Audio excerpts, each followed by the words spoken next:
ವೀಕ್ಷಕರೇ ನಮಸ್ಕಾರ. ನಾನು ನಿಮ್ಮ ನಾಗರಾಜ್ ಚೋಳೂರು, ಪ್ರಖ್ಯಾತ ಜ್ಯೋತಿಷಿ, ವಾಸ್ತು ಹಾಗೂ ಸಂಖ್ಯಾಶಾಸ್ತ್ರಜ್ಞರು ಮಾತನಾಡ್ತಾ ಇರ್ತಕ್ಕಂಥದ್ದು. ವೀಕ್ಷಕರೇ, ಇವತ್ತಿನ ಸಂಚಿಕೆಯಲ್ಲಿ ಕಟಕ ರಾಶಿಯವರ 2025 ವರ್ಷ ಭವಿಷ್ಯ ಫಲಾಫಲ ಮತ್ತು ಪರಿಹಾರಗಳ ಬಗ್ಗೆ ತಿಳಿಸ್ಕೊಡ್ತಾ ಇದ್ದೇನೆ. ವೀಕ್ಷಕರೇ, ಕಟಕ ರಾಶಿಯವರಿಗೆ ಹೊಸ ವರ್ಷದ ಶುಭಾಶಯಗಳು. ನಿಮಗೆ ಹೊಸ ವರ್ಷ ಅಷ್ಟಮ ಭಾವದಲ್ಲಿ ಶನಿ ಭಗವಾನರಿರೋದ್ರಿಂದ ಸ್ವಲ್ಪ ಆರೋಗ್ಯದ ಸಮಸ್ಯೆ ಅಥವಾ ಹಣಕಾಸಿಗೆ ಸಂಬಂಧಪಟ್ಟ ವಿಚಾರಗಳಲ್ಲಿ ನಿಧಾನವಾಗೋ ಸಾಧ್ಯತೆ ಇರೋದರಿಂದ ಅಷ್ಟಮ ಶನಿ ದೋಷ ಮಾರ್ಚ್ 29ರವರೆಗೆ ನಿಮ್ಮ ರಾಶಿಗೆ ಇರೋದರಿಂದ ನೀವು ಶನಿ ಭಗವಾನರಿಗೆ ಸಂಬಂಧಪಟ್ಟಂಥ ಪರಿಹಾರಗಳನ್ನು ಮಾಡ್ಕೊಂಬೋದು ಬಹಳ ಉತ್ತಮ. ಅಂದರೆ ಶನಿದೇವರಿಗೆ ಎಳ್ಳೆಣ್ಣೆ ಅಭಿಷೇಕ ಮಾಡಿಸಿ, ಎಳ್ಳೆಣ್ಣೆ ದಾನ ಕೊಡಿ, ಎಳುಬತ್ತಿಯ ದೀಪವನ್ನು ಹಚ್ಚಿ 8 ಸುತ್ತು ಪ್ರದಕ್ಷಿಣೆ ಹಾಕಿ ಕೈ ಮುಗಿದು ನಮಸ್ಕಾರ ಮಾಡೋದು ಬಹಳ ಉತ್ತಮ. ಶನಿವಾರಗಳಂದು ಕಪ್ಪು ಮತ್ತು ನೀಲಿ ಬಣ್ಣದ ವಸ್ತ್ರಧಾರಣೆ ಉತ್ತಮ ಅಲ್ಲ. ಕಟಿಂಗ್ ಮಾಡಿಸ್ಬೇಡಿ, ಶೇವಿಂಗ್ ಮಾಡಿಸ್ಬೇಡಿ, ನಾನ್ ವೆಜ್ ತಿನ್ನಬೇಡಿ, ಡ್ರಿಂಕಿಂಗ್ ಮಾಡಬೇಡಿ. ಶನಿವಾರ ಯಾವುದೇ ಹೊಸ ವ್ಯಾಪಾರ ವ್ಯವಹಾರಗಳಿಗೆ ಉತ್ತಮವಾಗಿ ಇರೋದಿಲ್ಲ. ಆದಷ್ಟು ನಿಮ್ಮ ವ್ಯಾಪಾರ ವ್ಯವಹಾರಗಳನ್ನು ಗುರುವಾರಗಳಂದು ಅಥವಾ ಸೋಮವಾರಗಳಂದು ಮಾಡ್ಕೊತಕ್ಕಂಥದ್ದು ಬಹಳ ಉತ್ತಮವಾಗಿ ಇರ್ತದೆ.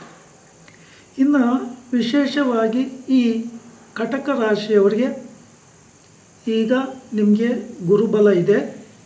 ಬಟ್ ಮೇ 14ರ ನಂತರ ನಿಮ್ಮ ರಾಶಿಗೆ ಗುರುಬಲ ಇರೋದಿಲ್ಲ.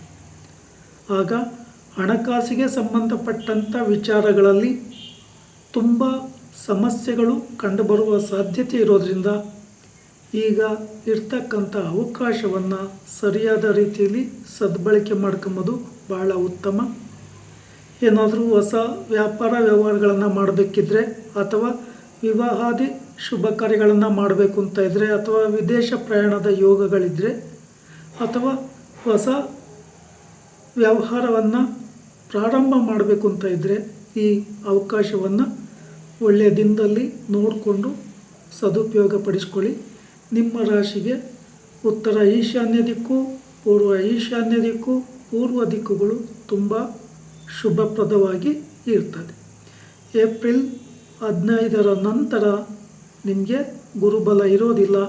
ಆದ್ದರಿಂದ ಅಷ್ಟರೊಳಗಡೆ ನೀವು ಈ ಅವಕಾಶವನ್ನು ಸದ್ಬಳಕೆ ಮಾಡಿಕೊಳ್ಳಿ. ಇನ್ನು ಈ ರಾಶಿಯವರಿಗೆ 9ನೇ ಮನೆಯಲ್ಲಿ ರಾಹು ಇರೋದು ಅಷ್ಟೊಂದು ಉತ್ತಮ ಅಲ್ಲ. ದೊಡ್ಡ ಮಟ್ಟದ ಪ್ಲ್ಯಾನಿಂಗ್ ಮಾಡ್ತೀರಿ, ಲಕ್ಷಾಂತರ ರೂಪಾಯಿ ಸಂಪಾದನೆ ಮಾಡಬೇಕು ಅಂತಕ್ಕಂಥ ಅಭಿಲಾಷೆಯಲ್ಲಿ ಇದ್ದೀರಿ. ಆದರೆ ಅನ್ಎಕ್ಸ್ಪೆಕ್ಟೆಡ್ಡಾಗಿ ಇನ್ವೆಸ್ಟ್ಮೆಂಟ್ ಮಾಡಿ ಸಮಸ್ಯೆಗೆ ಸಿಲುಕಬೇಡಿ. ಈ ಸಮಸ್ಯೆಯಿಂದ ನೀವು ಅಂದುಕೊಂಡ ಕೆಲಸ ಕಾರ್ಯಗಳು ಆಗೋದು ಕಷ್ಟ. ಕುಟುಂಬದಲ್ಲಿಯೂ ಸಹ ನಿಮಗೆ ಸಮಸ್ಯೆಗಳು ಬರಬಹುದು.